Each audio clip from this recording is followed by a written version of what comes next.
Hey guys, Erik Kyle here, publisher, Great Lakes Scuttlebutt magazine. I'm excited to be out at the Miami International Boat Show right here in beautiful South Beach, Miami. I have such a good time at this show, guys. Love it. While I'm here, I'm looking around and I'm trying to find some cool and new products to report to you guys on. And if I found something that everybody, especially in the Great Lakes, is going to love, here with my good friend Russ with Mr. Cool. Russ, how are you, sir? I'm doing good, sir. Good. Good to see you. We just saw each other, what, 2 weeks ago up at Detroit? Yes. Yeah. We decided to come out to Miami, and then we're going to go and do a few other boat shows in Florida, and then some other places. Well, we're working on our tan for now. Yes. So what I want to know, what our viewers want to know, what is Mr. Cool? What do you do? Mr. Cool, we make and sell globally heat exchangers, oil coolers, and after coolers. Our most recent products are this is for an 8.3 liter Cummins engine. So this is the C series. And we also do the B series. This is a new product for us. So there's a couple things interesting about it. So this is a thumb screw and this is just for show. So if you were somebody who was interested in this product, this is what you would be used to seeing.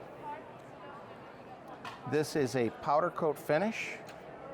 And on the inside of it, sorry, working my way through it. So on the inside of this is E-coated.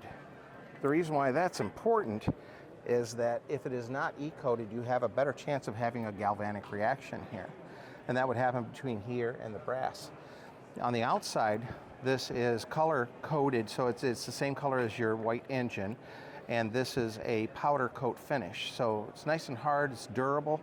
And of course you're gonna need this, which is a PRV valve. This comes complete to you.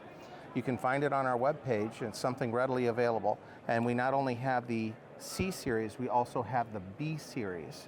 That's very important to the group because they just switched the design over, and this one is for the previous design. It's something that's very needed in the aftermarket industry. So tell me what this unit does. What is this for? What kind of, is it an accessory to an engine? Is it an add-on part? Is it a replacement part? So when you have an aftercooler, there are two sides to a turbocharger, to a turbo. So the turbo has one side where the exhaust comes out of the engine and spins it. It's geared to another side where it's taking air in and then placing that into the cylinder. Mm-hmm.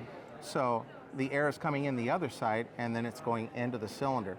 So what this does is it cools down the molecules and it brings them closer together and improves the fuel pack size so that when you get the boom in your cylinder, it has let me try that again. So when your cylinder then reacts and you have the explosion, the cylinder has more fuel in it and that improves your horsepower. That's the purpose of an aftercooler. So you're actually getting better performance out of your engine by putting in a Mr. Cool product.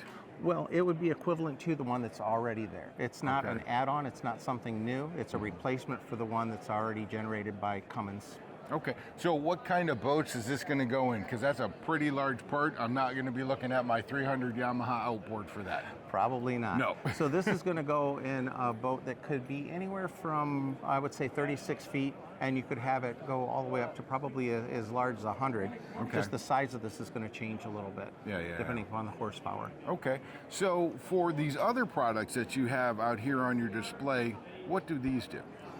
The ones that we have are examples, but if you had a boat and it was approximately the same size, you could have the following coolers on it. You're going to have an a heat exchanger, which is represented by this part. Mm-hmm. A heat exchanger is going to be the equivalent of a radiator on a car, so you have to have one of those.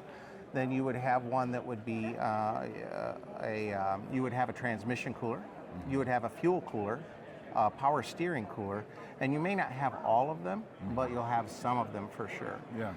And then there would be an engine oil cooler, so you could have any of that collection. So we have heat exchangers and all of the other products that we just talked about for 40 different manufacturers, and that includes everything from Mercruiser, Cummins, Crusader, as you can see, Johnson & Tower, some of the old ones, MAN diesels, and then some of the new ones as well. And all you have to do is just hit the web page. Yeah. And then there's two different ways that you can purchase. You can purchase within the United States, but then we also have a mechanism here that if you want to ship outside of the United States, that you can do international shipping through our site and get our landed cost. So if you're in Aruba, you can find out what the cost is, the total cost is going to be at your location. And that way it makes the shipping a little bit easier. Now, are these mainly diesel engines? Are these gas engines? Does it matter? Nope, gasoline and diesel both. Okay. So you could have everything from, I would say, as low as a 16 or 17 foot boat, all the way up to, so you switch over once you get past about 100 and 120 feet. And you start going to larger generators, generators that are the size of your kitchen table. Yeah, so we have things like that. And then we also have a variety of generator products as well. So we have Onans, Kohlers, and Westerbeeks, both propulsion and generator. How often do these fail and you need to replace them? Is this something that's common, part of a regular routine maintenance program? How often am I going to need something like this for my 50-foot sea ring? It depends upon where you live. So if you live on the Gulf side of Florida, the salt is higher and the temperatures are higher. So it's a chemical reaction, and there's an old adage that if you go up 10 degrees centigrade, then it doubles the rate of the chemical reaction, and it's just a chemical reaction. So when you're talking about how long it lasts, it's hard to say, but because it depends upon so many things. But up in Lake Michigan, could last 25, 30, sometimes 40 years. Wow. Yeah, but that's odd. If you go out to South Carolina, that starts to drop. Let's say that you get 6 or 7 or 8 years. And then down in Florida, depending upon how well you take care of it, it might only be 4 or 5. Heat exchangers are a pretty big deal then on boats. Something you have to be in front of. You have to make sure that you're taking care of these vessels because they take care of you. And depending on the climate that you're in will determine how frequently you need to replace these parts. So Mr. Cool is coming in with a solution for just about all the major brands out there, all the engines that are out there, even the generators that are out there, to be able to offer these products to help you keep in front of the maintenance of your boat. We offer the products to replace the ones generally that are already there from the OEMs, but it is a sacrificial product. It's not intended to last forever.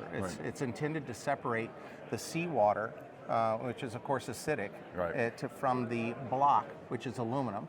And if you know a little bit about chemistry, having anything acidic on aluminum, Not good. It's never a good idea.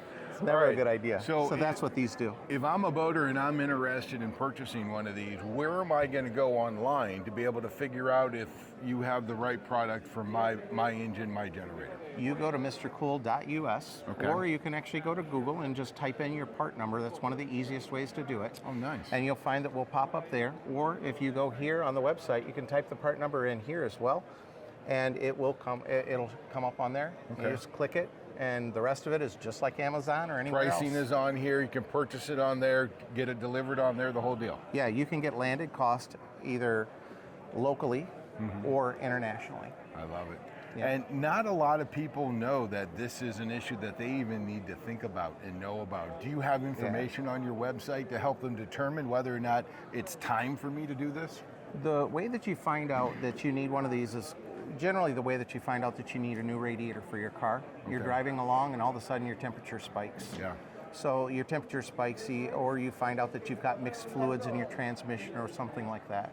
That's how you find out, usually the hard way. The best way when you're talking about transmissions and fuel is that, and power steering and a few others, but you want to get ahead of that and change it before it fails. Right. Because if you have a diesel engine, gas also, but in a diesel engine, if your transmission cooler fails and you have to replace it, it's a level of difficulty that's crazy. You know, a new cooler might cost anywhere from $500 to $1,000, but to have a mechanic spend 6 or 7 rounds of trying to clean the seawater out of your transmission, it's quite expensive. Quite expensive. So the warning signs to know that I need to replace my heat exchanger cooler system is what? And with many of them, so this is a zinc right here, or an anode. It's colloquially called a zinc. But these come in different materials. They'll either come in zinc, of course, or they'll come in aluminum or magnesium, depending upon what water you're in. Right. So you take a look at these, and if they're dissipating rapidly, that is not necessarily a sign, but it's something that you want to keep track of, because these are a telltale sign of whether you have an electrolytic condition. Okay. So if you have electrolysis, what will happen is that the DC charge in the water will actually deplate a cooler like this, the insides of it. It'll deplate it out into the water. Okay. And that shows often by whatever the coating is that's on the outside of it, it'll start to weaken and it'll start to show copper, which is the material that's underneath here. Okay. Okay. So the powder coating will start to flake off? Yeah, because what happens is the material underneath is being depleted away. So it's not flaking off. The material underneath it is being rotted away by electrolysis. Or other methods of corrosion or erosion. Yeah, this is something that we all need to be aware about, especially up in the Great Lakes, and even more so if you're in acidic or saltwater conditions. So the place that we want to go to, Russ, is mrcool.us. Yes. Find out all the information about whether or not you have a product that'll fit the boat that we're looking at, and yeah, you can purchase it right there and get it delivered. I love it. Russ, thanks so much. Thank you, sir. I really appreciate it. Absolutely. You got your science lesson in today. I hope you remember everything. There will be a test. Make sure go by mrcool.us, guys. They're going to take care of your boat, and we always appreciate that. We'll see you out on the water. Thank you.